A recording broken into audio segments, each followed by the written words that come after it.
Hi guys, I bet you guys are loving geometry as much as we are, aren't you? Yeah, we knew you would. So we're coming to a section where we're going to talk about changing attributes of rectangular prisms. And you're probably saying, Ms. Voss, what's that? Yeah, I can understand that question. I really can. Attributes are just the parts of a rectangular prism, like the length, the width, or the height.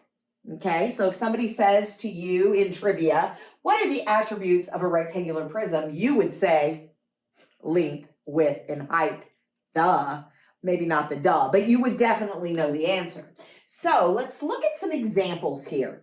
We have a box here whose height is 2, length is 6, and width is 5. And we're going to figure out its volume, which is already given to us there, but we typed it into Desmos. So volume is length times width times height, and our length was 6, our width was 5, our height was 2. Remember, where you put those numbers really doesn't matter. We just decided that that's where they were going to be for this problem. And that gave us 60 inches cubed. But what happens to the volume of this box if we take this height and double it? We multiply it by 2 and make it 4. Well, let's come over here to height, and instead of 2, let's make it 4. What happened to our volume? It doubled. Isn't that interesting? So it's now 120 inches cubed. So think about that. You doubled your height and your volume doubled. Do you see how those go together?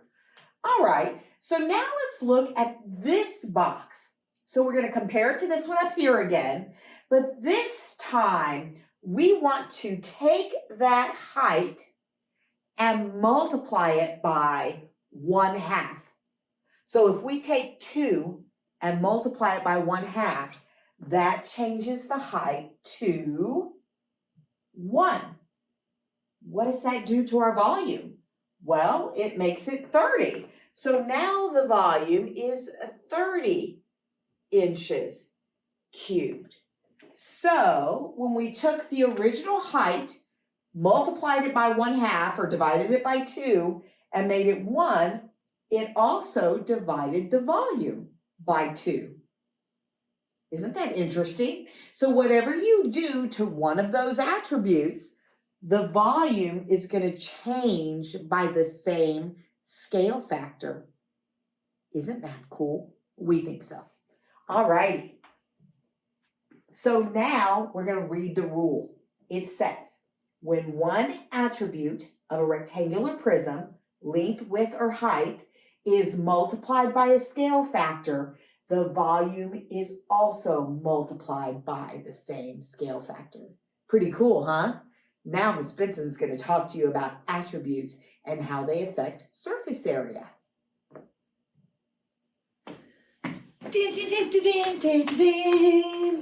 All right, so now we are going to do the same thing with the same 3 boxes, but we're going to compare the surface areas instead to see if there's a similar pattern or a different pattern or what's happening. Okay, so my original box has a surface area of 104 inches squared, and we plugged everything in over here just to make sure. And then we're going to see what happens if we double the height. Okay, so if I double the height, if I multiply it by 2, I get a height of 4. And I get a new surface area of 148 square inches. But that doesn't seem like it follows the same rule. So I'm gonna test something over here. So when we did volume, when we doubled the height, the volume doubled. But I don't think 104 doubled is 148. No, it's not. So it definitely doesn't follow the same rule. Okay, it changed. My surface area is bigger, but it didn't double. So let's try it one more time. Okay, this time I'm going to take my original box and I'm going to cut it in half. Make my height shrink, multiply it by a half, and now my height is only gonna be 1. Huh. So now my surface area is 82 inches squared. But I don't think that follows the same rule either. So my original surface area was 104, but if I multiply that by a half, I don't get 82. I get a totally different number. So what does that mean? Surface area acts in a totally different way from volume. Okay, so if I make my box larger, whether I increase the height or the width or the length, if I make my shape larger, the surface area is going to increase, but there's no fancy rules. It's just going to increase by some number. Okay, in this case, it got 44 bigger. That's not a special number, it's just a number that came out of nowhere. And if I make my box smaller, my surface area is going to get smaller, but it's not going to follow any kind of special rule. So in this case, it got 22 square inches smaller. Again, not any kind of fancy number, it just got smaller. So when we write our rules for surface area, they're going to look a lot different. And I'm going to fill these in off camera real quick, and then I'll read them to you. Okay, so when we make our rules for surface area, we have 2 kind of different rules, so we'll go through them together. It says when one attribute of a rectangular prism, so the length, the width, or the height, is multiplied by a scale factor greater than 1, so if I multiply by 2, or 3, or 4, or 5, the surface area increases, period. End of story. Okay, it doesn't increase by a specific amount. It doesn't double or triple like volume does. It just gets bigger. Okay, and there's not really a rule for us in the 8th grade to figure out how much bigger it's going to get. And then if you take one of those attributes and you multiply it by a scale factor less than 1, like 1/2, 1/3, 1/4, then the surface area decreases. And we don't really have a rule to tell us how much smaller it's going to get. We just know it's going to get smaller. Okay, so we're going to show you 2 sets of problems like this, and we will do one set with you, and then we'll let you try one set. So in this first one, I'll help you out with it, and then the next one you got by yourself, so that we don't have to take all day on this video, okay? It says, Savannah is packing up some boxes at her office.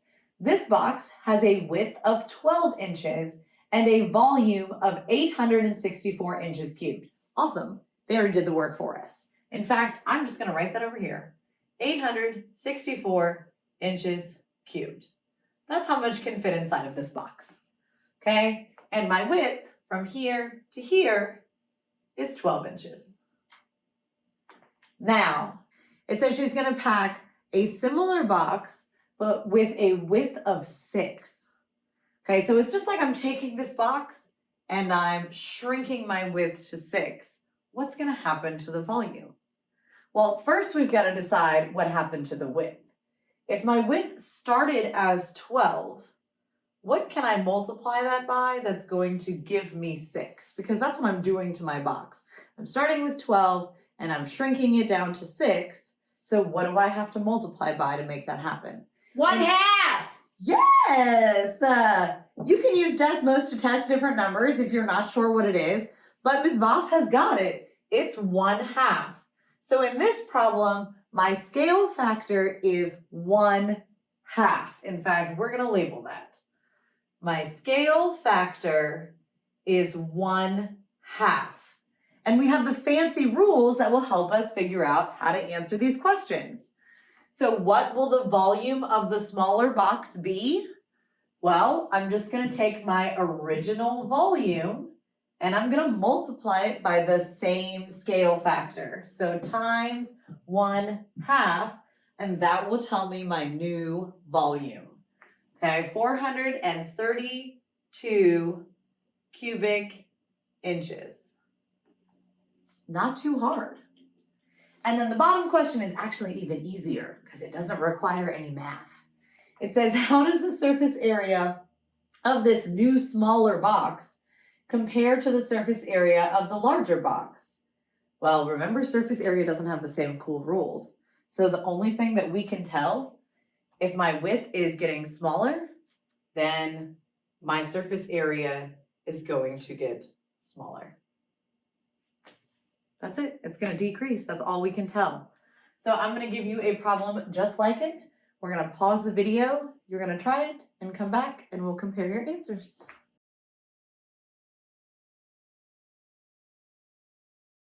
All right, so here's our last problem for today's video.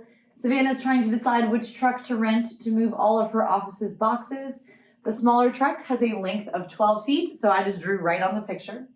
And the larger truck has a length of 24 feet. What's gonna happen to the volume and what's gonna happen to the surface area? So first I had to figure out what my scale factor was. So I came over here to Desmos and I used it to help me figure out what I was multiplying the small truck by to get the larger truck. And it turns out I was just multiplying by 2. My scale factor is 2. So for volume, I just multiply it by the same scale factor. The original volume was 960. I multiplied that by 2, and I got a new volume of 1,920 cubic feet.